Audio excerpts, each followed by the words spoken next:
Oke guys, selamat datang di channel Trackdaholic. Kali ini, ada mobil, sorry.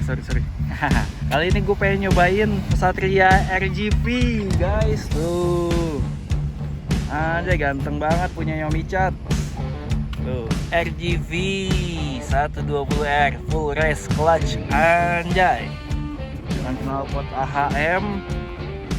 Motor udah ganteng banget guys, parah ya kan. Kali ini gue pengen dipercayakan lah sama Omicat untuk ngeberesin slip koplingnya. Jadi motornya ini dia agak slip kopling. Koplingnya maksudnya slip ya kan. Untuk motor semuanya overall udah enak, mesin adem. Cuma itu tadi ya koplingnya slip, udah gitu dia koplingnya waktu dipencet dia jalan sendiri motor sedikit. Nanti gue cek koplingnya dan slipnya nanti kita bongkar ya, apa aja yang mau diganti. Sebetulnya belum tentu kampas sama platnya diganti ya, cuma Omicat dia udah beli semuanya guys, udah kampasnya udah beli, plat kopling udah beli, gokil.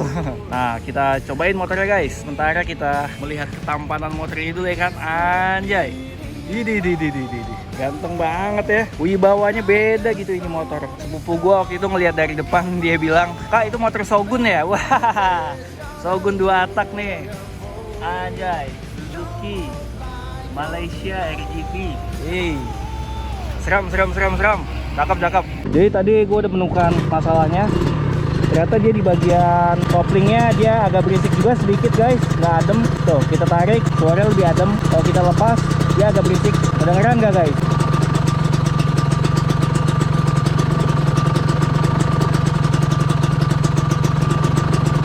Nah, jadi emang kalau dilepas kopling dia lebih berisik, tapi berisiknya nggak parah ya guys ya. Dan terus dia kita masukin gigi 1, dia langsung jalan guys. Nih, tuh, langsung jalan ya dimasukin gigi 1. Oh, nah gua harap sih sebetulnya itu masalahnya cuma tali koplingnya kurang narik gitu ya. Jadi kopling kurang narik makanya dia jalan. Semoga gara-gara itu. Coba kalau ngelihat indikasi dari kopling yang selip, kayaknya memang ada masalah di bagian kopling guys.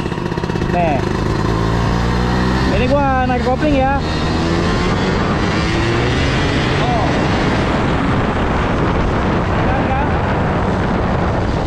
kedengeran ya guys ya.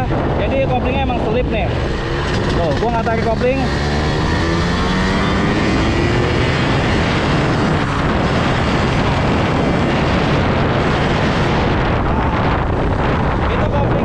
Itu koplingnya selip banget dia, selip banget. Jadi memang kemungkinan kayaknya ada permasalahan di kopling ya.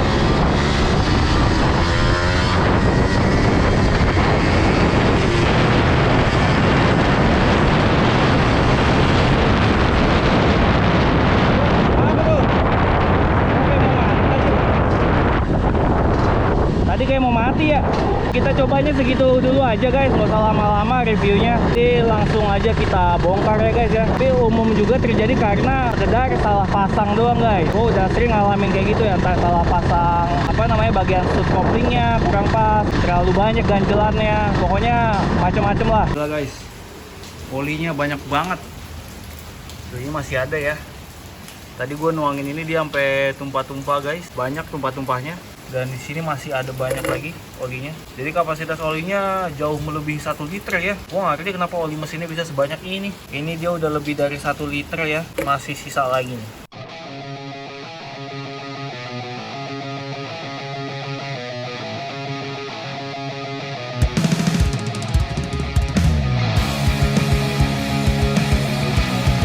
Jadi ini emang kampasnya jelek nih, dia dikit-dikit makanya slip.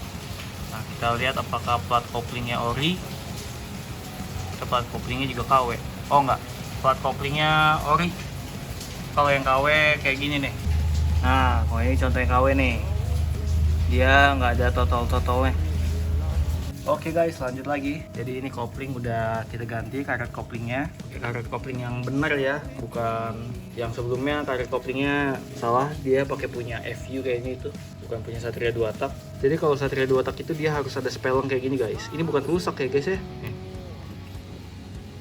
Tuh, dia harus bisa ada spelengnya kayak gini ya. Nah, baru nanti koplingnya nggak bakal berisik lagi kalau kita tarik lepas kopling ya. Kalau kopling Ksatria 2 tak yang benar manteknya kayak begini guys. nggak boleh terlalu rapat dan karetnya nggak bisa salah ya, dan nggak boleh diganjel-ganjel.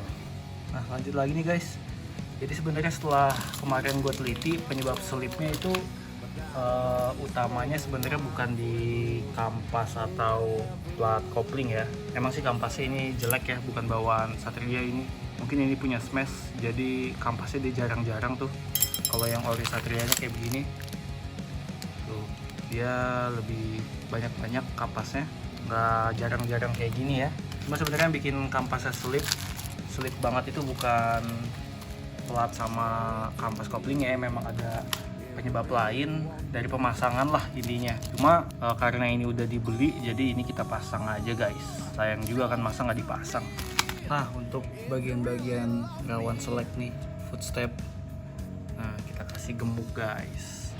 Tuh. Detail-detail yang kayak gini nih penting guys. Kalau di motor gue sih gue biasanya kagak ya, motor orang aja nih. Nah ini kasih juga deh sekalian deh. Nah ini juga kasih juga deh sekalian deh. Kasih gemuk guys, jadi nggak keropos. Ini nih paling rawan selek nih bagian sini nih asli. Wah gue pamer juga nih. Ini gue dikasih sama Bang Ari ya. Tuh gemuk genuine-nya Harley Davidson. Anjay. Gila nggak? Made in USA. Kasih gemuk lagi guys. Handle remnya dia baru ya, kita kasihin aja yuk yang banyak.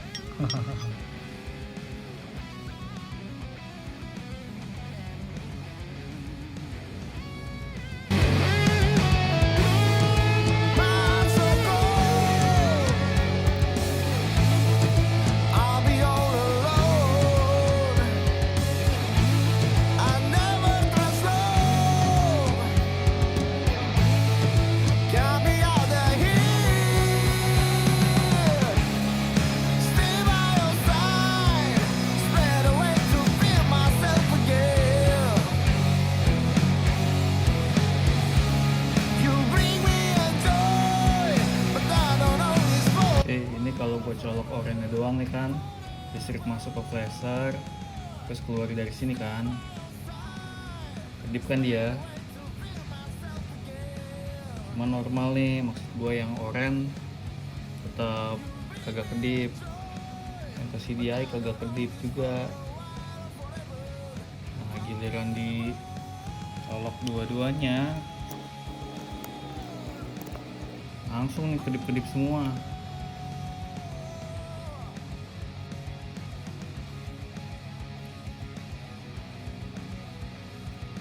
Kedip-kedip semua jadinya, maksud itu.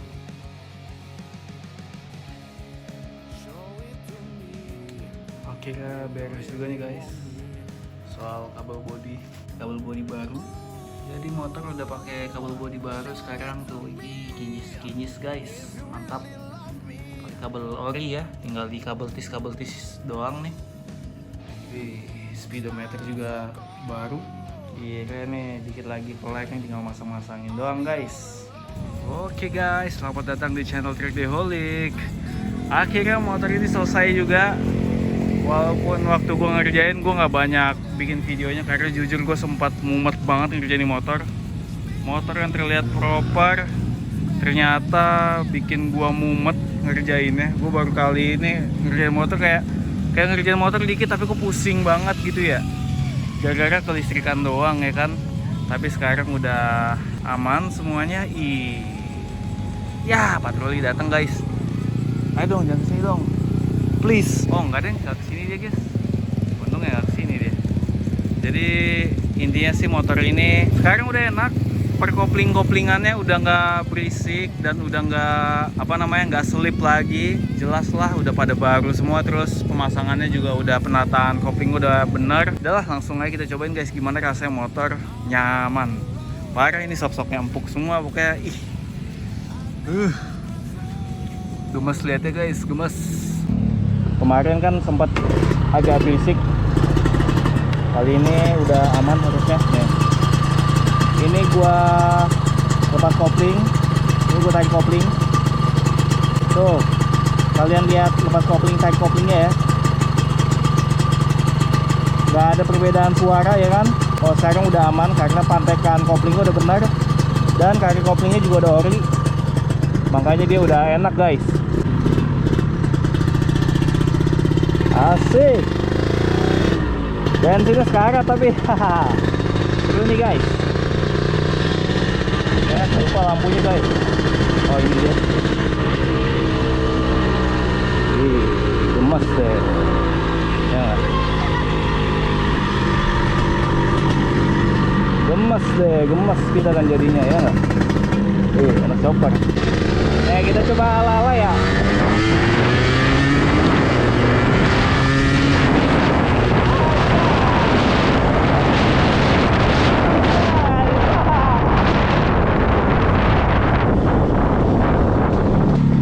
Enak banget koplingnya, parah. Koplingnya enak banget asli. Soalnya enteng guys koplingnya, peng, enak banget. Aja. Mana kita? Rolling dulu, rolling. Ada Rido joki guys. Mana? Aja. Ada Mas Samung. Ada Jarot. Ada Om siapa ini? Gue lupa namanya. Kita lagi pakai RGV guys, motor nyaman banget buat harian. Asik. Ada Bang Andri bawa 2 motor. Motor yang satunya dipakai Rido. Nah ini Bang Andri dia bawa motor perempuan dia juga, yang satunya bawa motor standar, bawaannya pengen ugal. Asli. Kita ikut nyetar nggak ya? Ikut nyetar kali ya, iseng aja.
Karena power motor tuh biasa aja gitu kan, jadi seakan-akan tuh kita kayak nguasain banget gitu, kayak kita yang ngontrol motor beneran, bukan motor yang ngontrol kita. Kalau gue bawa Maru kan galak ya, serem banget ya.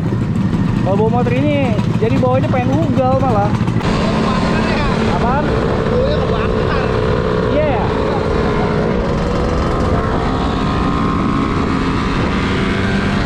Nah guys, spoolnya kebakar guys.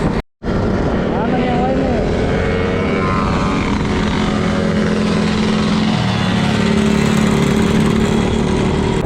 Wah, kayak tiduran rasanya guys. Bawanya motor. Oke, gue nyetir sambil merem juga bisa gitu rasanya. Saking enaknya motor standar ya.